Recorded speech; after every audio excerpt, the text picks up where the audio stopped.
Hey, what's going on, guys? It's me, Train Man, and welcome back to TRS 2006, otherwise known as the Zombie Train. If I recall, last time we were working on some stuff over here, as well as telling a little story about some people that were trying to get word out about what they were doing and get our help. Well, they got our help. Spoilers.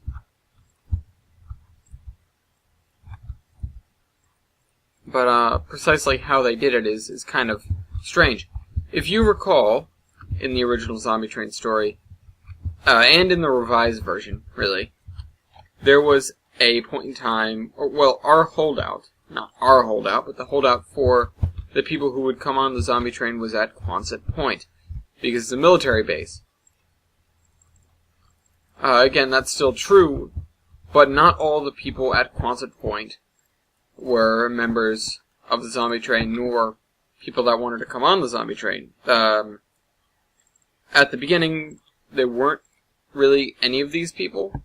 Like, when the people who would be on the Zombie Train, notably Emilio and Uncle Paul, and the other Paul, when they were getting ready to come on board with us, they hung out at Quonset Point. They waited at Quonset Point, and there was nobody really to oppose them, except for a couple of local stragglers. But jump forward a few months, and there are people basically living on the base there. Not military people, just people. And when Barrington does not become a suitable holdout, when it doesn't become a suitable dock for the people of Block Island and their ferry, well, one of their ferries at that point, they go to Quonset next. I don't know why they didn't go to Quonset sooner, although I believe it had something to do with a storm. Oops. That's not good. That doesn't look good at all. Is that better? A little bit. Alright, so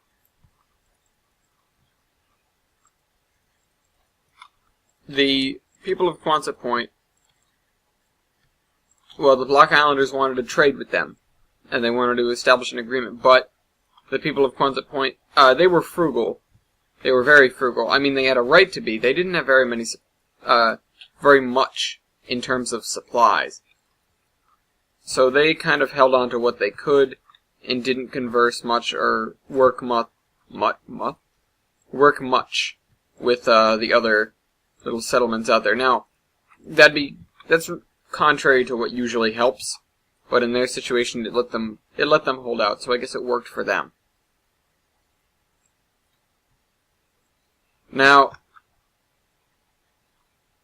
so Block Islanders, well, the leader of that sect, the leader of Block Island at that point, I don't believe it's the mayor that's in place now. I think he was on the mainland when the Great Panic happened, wasn't able to return to Block Island, and henceforth he died. But it may have been actually kind of helpful because he wasn't the kind of person that would lead them very well in an apocalypse. Need to do more research on that, actually. But nonetheless, the man who took his place was a decent leader for the times, but he got upset with the people of Quonset Point for hoarding all of their supplies and not willing to trade.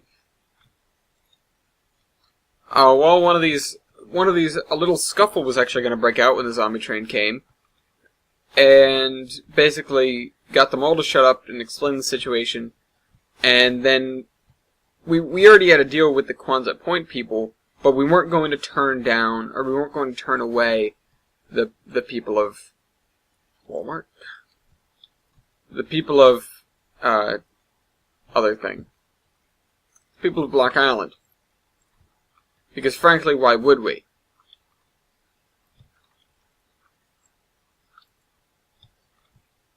I'm not sure how I'm going to do this side.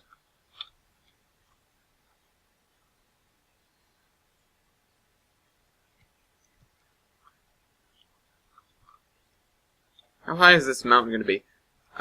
Before I get on with the story, I need to say this. I have looked at a couple of other people's map, or one person in particular. I looked at another map involving hills and mountains. And, well, I'm going to try and learn to be more gradual. Now, the elevations for the towns are already set in stone, so this south end of the map that has all these crazy grades, they're going to remain that way, including the, I didn't actually mean to come over here, I just wanted to move the map over here. Including the, I believe there's something pretty bad over here somewhere. 3%, 2%, 4%. Including all this stuff over here.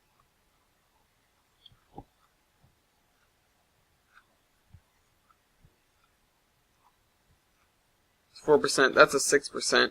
I didn't even realize the stuff over here was bad at all. I could actually edit that if I wanted to. But either way, this place down here, this has tons of motive power, so they're not going to worry about that. And then this is, I'm going to try and keep this grade, that's going to be like the high point. I'm going to try and keep it under 4%. Let's get back to where we're working, though. Let's save, also.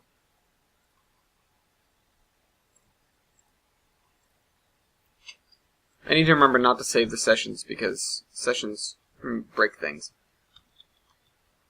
But as for learning more gradual stuff, I'm going to try and work on that. Now, what I don't know, though, is exactly how high this mountain is going to be. And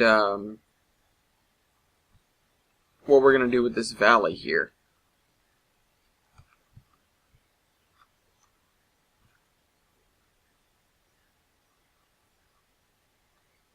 In fact, I'm not entirely sure where this waterfall is going to come from. Or even if we should have one here at all. No, I think we've had enough water features, so let's get rid of this. This will just complicate things. Or will it? I don't know, I'm trying to come up with a reasonable explanation for this stuff.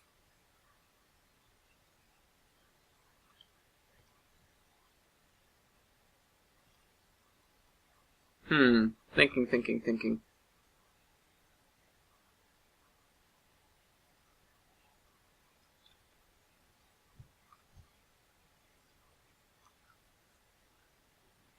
No, there has to be a mountain ridge here, so I can't connect it to that. So what would I connect it to?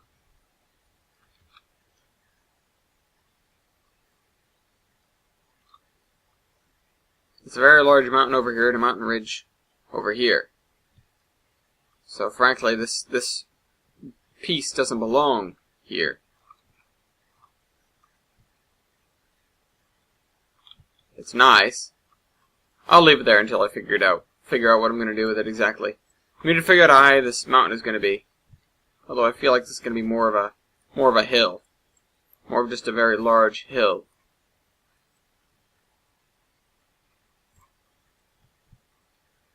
Or not. It's a little bit high.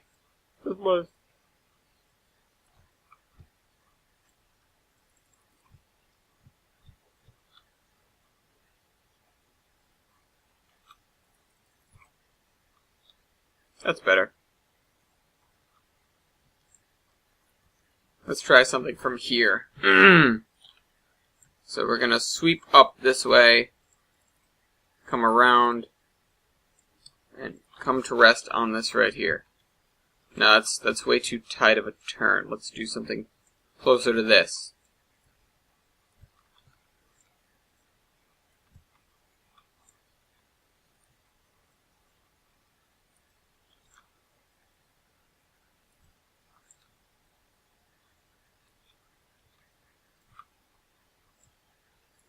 Let's see how this comes out, happens.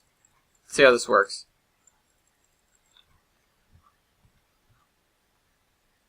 No, it's very awkward. The edge here is very not good.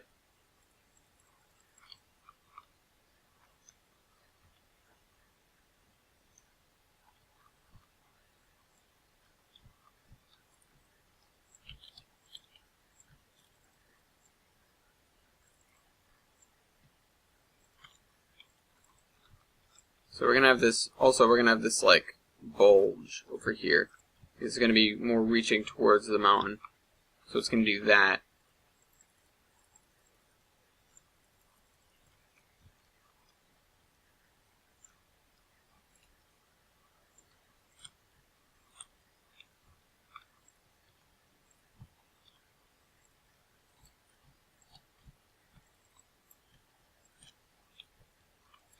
That's not where I want it to be. B. B? B?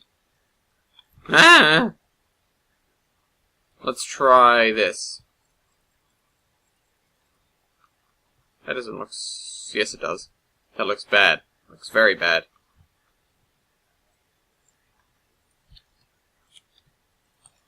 Problem with tracks. Can only do it well in one direction at once. So I've got to figure out exactly what direction is most beneficial for exactly what I'm doing, and then stick with that.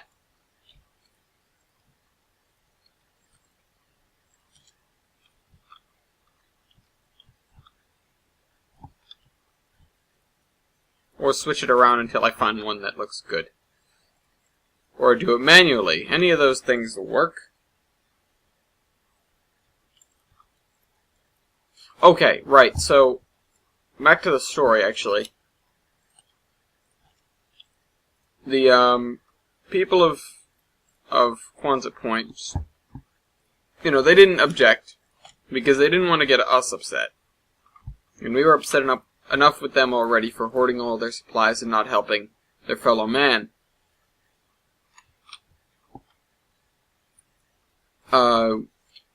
We decide, you know, of course we're going to help the people of Block Island, but how?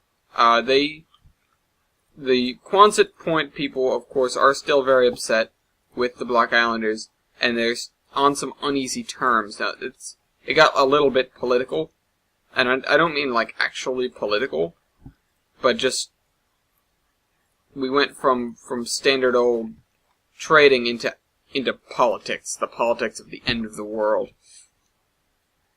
And if you guys know anything about the politics of the apocalypse, you know there isn't too much in the ways of politics. I mean, you'd think that would make the world a much better place and a much more honest place, but it doesn't.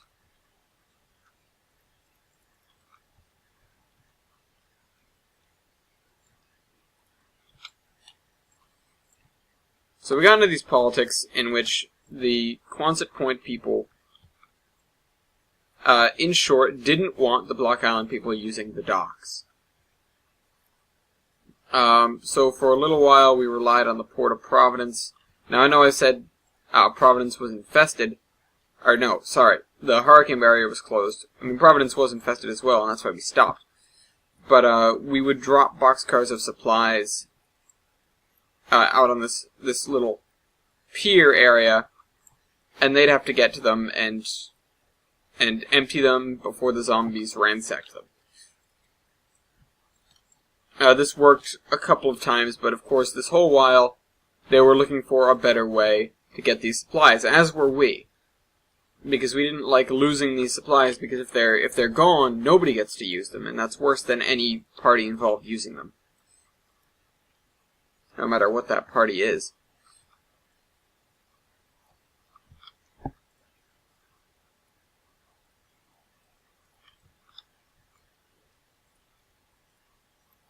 So we were looking for a better place to do this, and then the Barrington suggestion came up, which is where they were still going ashore for basic resources like water, or fresh water rather, because not all fresh water, or the Block Island doesn't have too much in the way of fresh water, because it's a 1 square mile island in the middle of nowhere, in the middle of the ocean.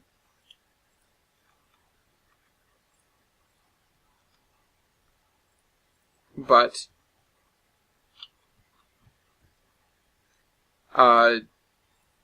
they would go there to get water, they'd go there to hunt, they'd go there to get wood. And of course, the ferries to Block Island are actually car ferries, so they have that big open deck, So they'd chop down trees and put them in there.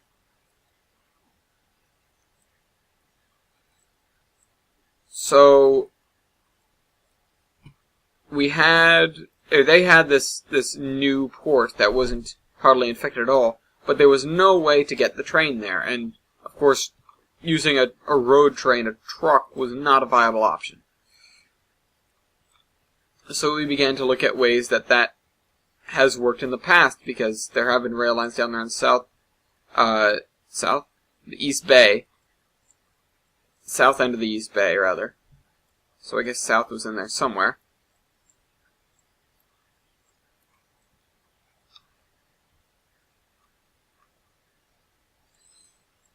Sorry, I'm thinking hard on what I'm doing here.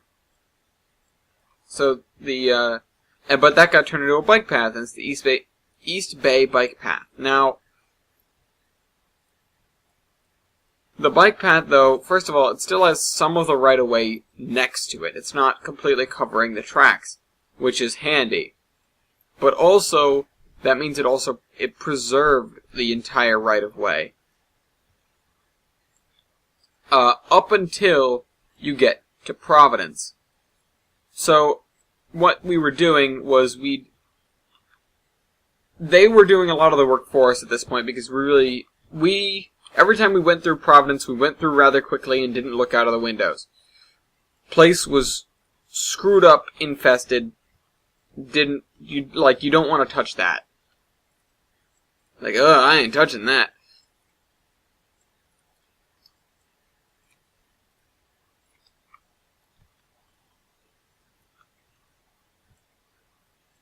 So we would go through very quickly. We would if we saw someone that was in dire need of help, then we'd stop and take them aboard. But other than that, there was never really any reason or precedent for stopping in Providence. No, that's awful. I'm not doing that.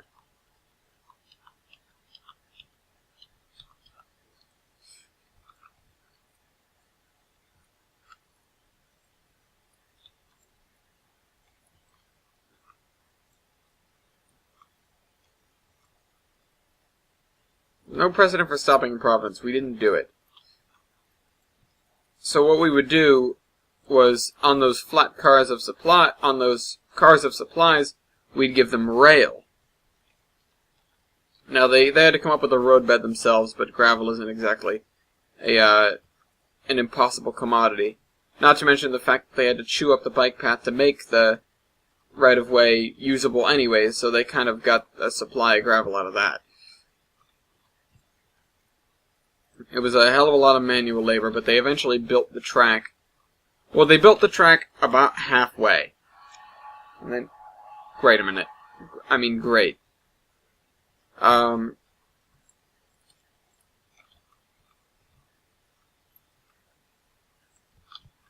They eventually built about half the track, and then we were giving them about 90% of our maintenance of way supplies and keeping the other 10% because we used it all very quickly. As I said, we did a lot of things in terms of actual repair of the tracks, because during the Great Panic, many things got destroyed. And in fact, at one point or another, we reactivated a coal mine in Pennsylvania because we needed that's not the right tab. We needed a definitive supply of minerals. Of course, running a coal mine was a pain, and we had this other sect do it, and then we came back one of those days and they were just gone. So that was the end of our definitive coal supply. We tried to get people to do it again, but people didn't want to.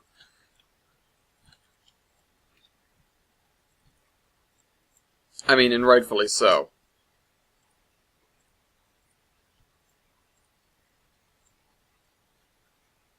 So, we use most of our maintenance of waste supplies on ourselves,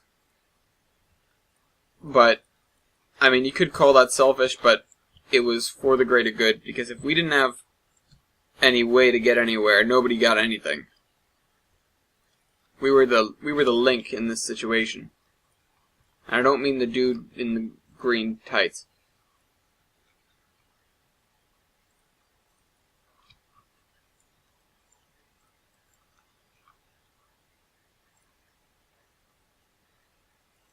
But, you know, of course, stuff like that doesn't last forever, and they ran out eventually.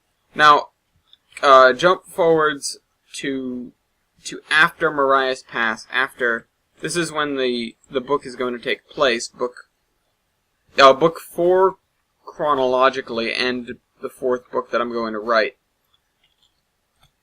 It's going to be called the Barrington Rail Revival Project, and it's going to detail a lot of what I just told you. So if you didn't catch any of that, it'll be out eventually.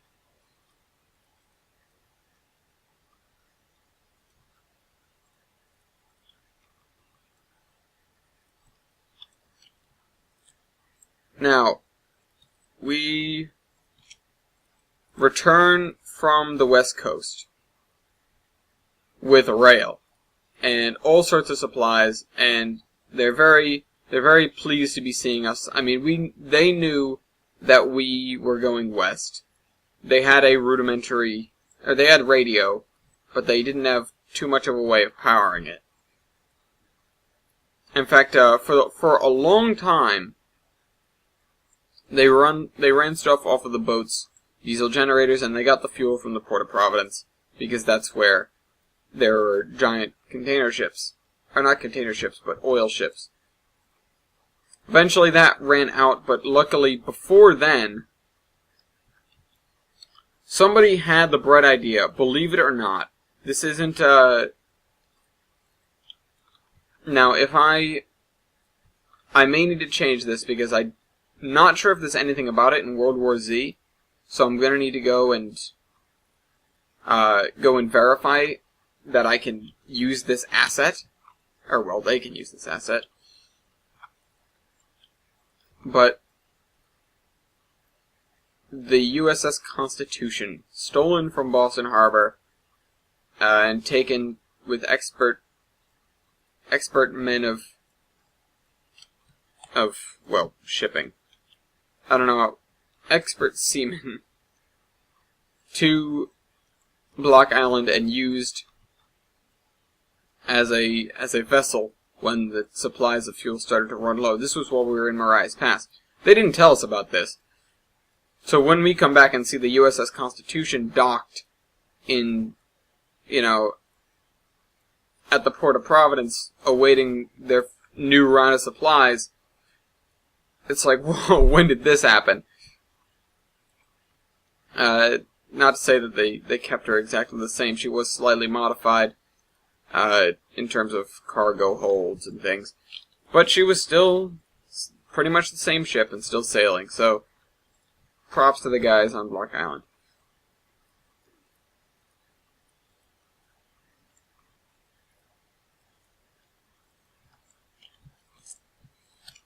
But so we drop off these loads of supplies, and then finally the day comes where they tell us that they've done it. They've made the link all the way from the water, basically, where they're docking in Barrington, to the next big hurdle. Now we can run trains now directly to them through a connection in Fall River, but that's time-consuming to go all the way around when we've been spending most of our time in the southern East Coast. Or we had, and that's where we were getting most of our supplies. Also, the South became a higher priority for the U.S. military. I'm not entirely sure why. Mostly because, I'm guessing because they just wanted to stay away from Yonkers. And we talked about Yonkers last time.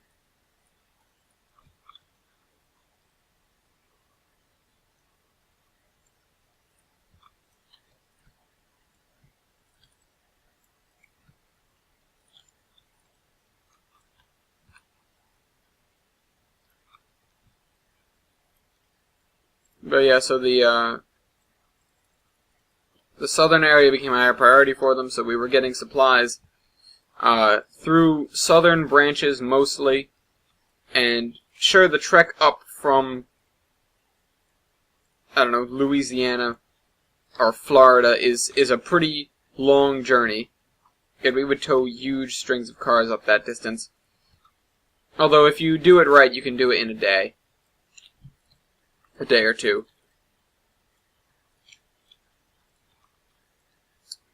So we used to tow these huge strings of cars up that distance, and we'd drop them off. Port of Providence, they'd unload. We'd help them unload them into the ship if we were there and they were there at the same time. And then we'd go back for another round, and we'd be, of course, doing all sorts of things along the way, including delivering mail.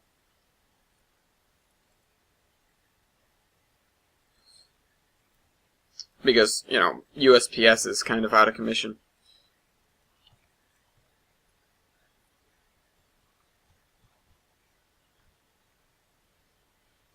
Look at that sweeping. That looks nice. And I have to test this out again once I get all this all set. Let's save.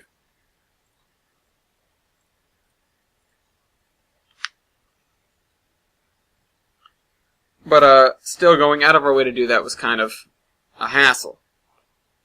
Now, even with this done, we had to back the train for a considerable distance and up a pretty decent-sized hill.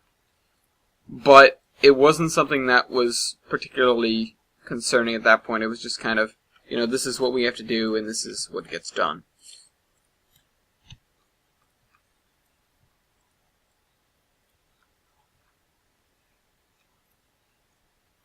Oh, not that.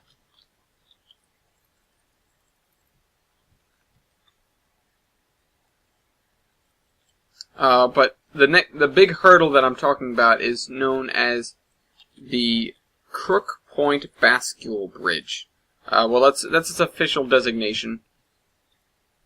I'm not sure how to pronounce it. It's like a Scherzer rolling lift bridge. It's a massive steel drawbridge that spans the Seekonk River. It's known to people around here as the Seekonk River Drawbridge, the East Side Railroad Bridge, or the East Providence Railroad Bridge, and tunnel. It has an adjoining tunnel, but I'll get to that later. The tunnel is in the best shape out of the two of them, most likely. As far as I know, as far as my research has shown me.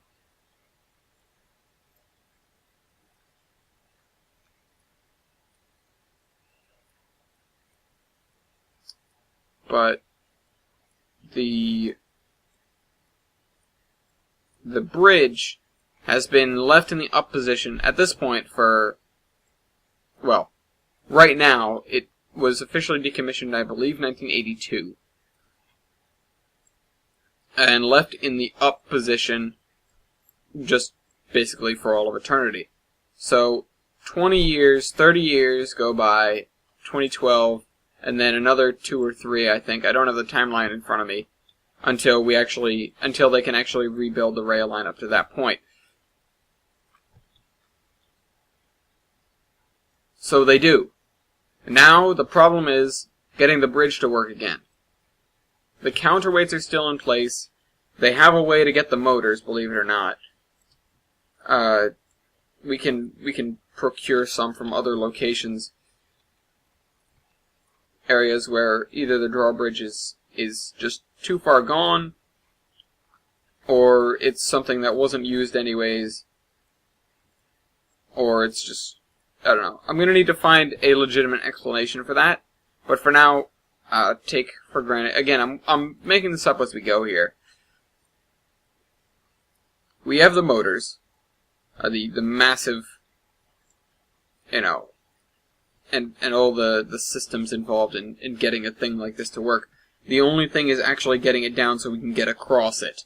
Because again, we're on the far side of this bridge. Now, I'm sure you guys don't know too much about this bridge, if anything at all, because, you know, welcome to Rhode Island, nobody's heard of it.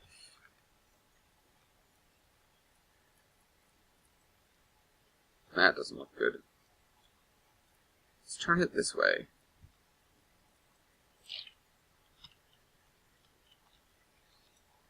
Turn it like that.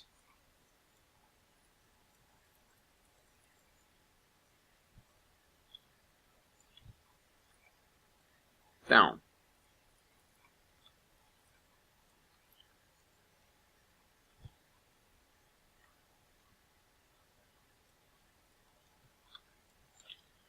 So we get the bridge. We've got this screwy bridge that's been locked in the opposition for 30 years, rusted to hell.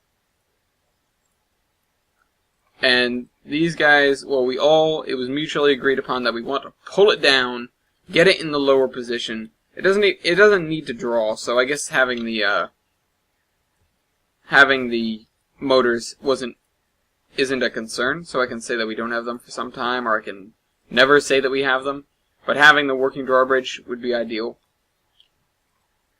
You know, for sake of what's going on, we'll say that up in Fall River they were getting supplies by ship at coastal towns that didn't have the rail line running through them, blah blah blah blah blah. Or let's say that Block Island had a trade agreement with them, or used the ship for something, I don't know. Whatever. They need the bridge to draw. So they're not going to bring it down until we know we can put it back up. But the day comes that all the engineering it checks out. Like, we can do this and not worry about getting it stuck down forever, so long as nothing goes terribly wrong. And even then, they'll be on the clock, because once that bridge falls, no boats can go past it. In the meantime, I can supplement with the train. But I'm not sure how well it's going to work, considering I don't know exactly what community is going to be the walled city in this case.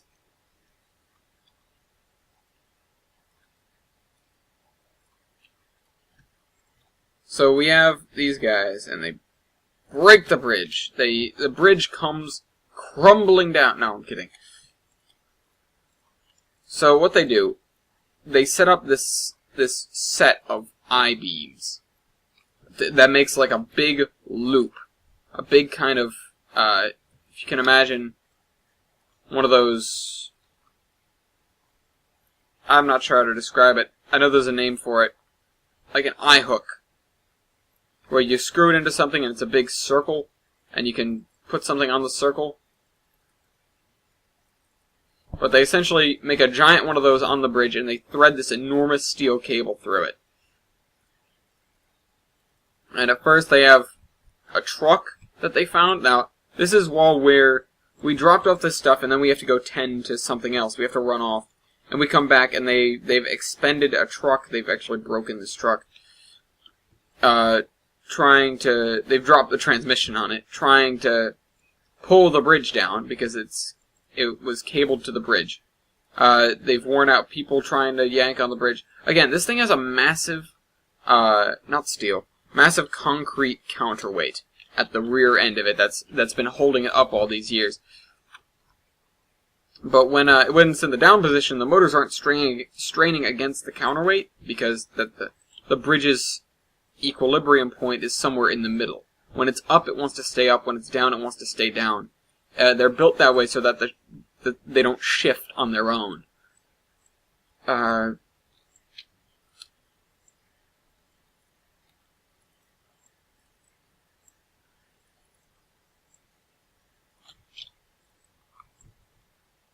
At least I believe they are, and if they do, it makes sense. If they don't, I'm not sure why they wouldn't do that.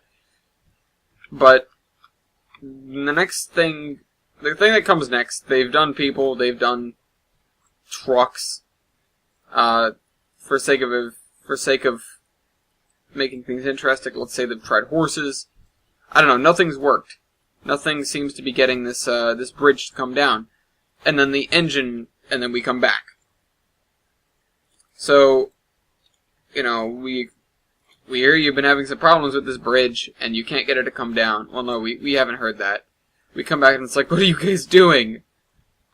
Like, we're trying to get the bridge to come down. It won't go down. It seems to be stuck. And I'm like, yeah, it's probably stuck. It's been there for 30 years. You think the bearings are a little bit rusted? Think it needs some more grease or something? Nonetheless, we do agree to help, because that's what we do.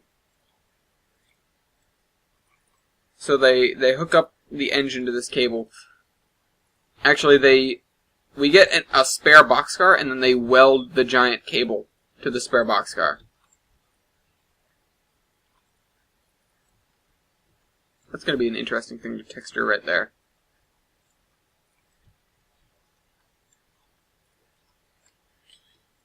So they bolt the cable so that it doesn't break, it doesn't flex, and it won't snap.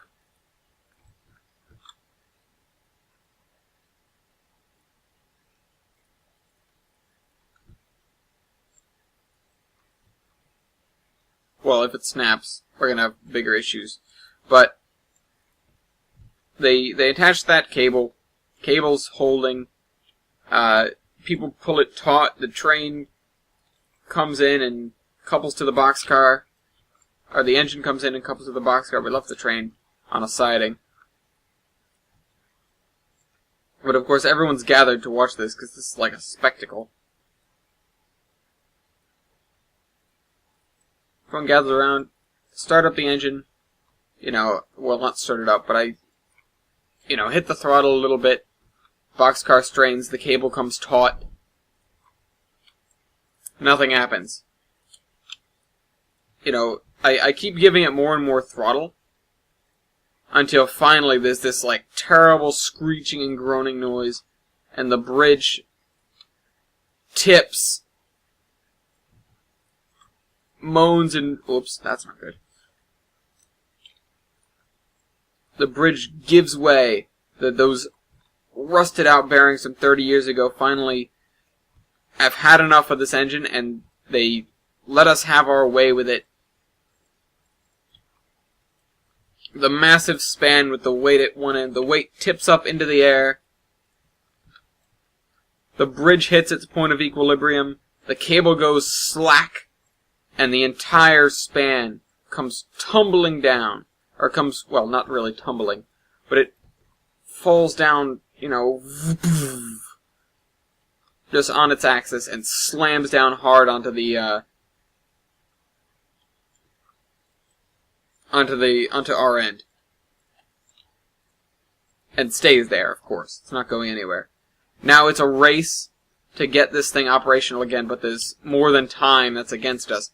That was one hell of a noise next to the most heavily populated city in Rhode Island. Populated with the undead, that is. So now, we have about 30 minutes of leeway in order to get to the other side and inspect exactly how to put this thing together. Then we have to retreat because the zombies show up. So, there are people... What happens is, we block the end of the bridge with, Jersey barriers. And then we set out a picket line, and we start taking heads off. The moment there's a break in the action, about 24 people run up with their guns, run up to the truss part of the bridge, the part that came down, and climb up on it. So now they're above the zombies, and they're distracting pretty much all of them. And so... Frankly, they're so distracted that people were able to run out there and give them ammo. Just throw it up, and then later we actually had we made a makeshift ammo cannon. It was just a compressed air gun using steam from the locomotive. And we would launch these packages onto the top of the bridge, whether it be food or whatever. Because these guys stayed there for hours and hours. Just, headshot after headshot after headshot because they're above the zombies.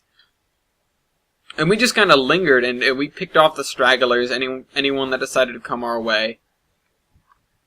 We just kind of hung out at the end of the bridge and watched this show because frankly it was kind of entertaining watching several thousand zombies just come pouring out from around the tunnel entrance, which is at the other end of the bridge. The tunnel entrance is sealed. We unseal it, but come pouring out from around the tunnel entrance, and then just cluster under these 24 guys on the truss of the bridge. Can't get to them. Some of the zombies fall in the water. They just get jostled off by other zombies. And then the guys that are in the water, they sink to the bottom, and eventually they'll come back on shore.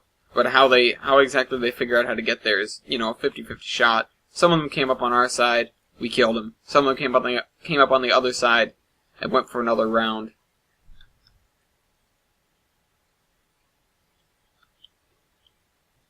That is something we don't yet have a name for. We need a name for that mountain. When we finish it, we'll name it.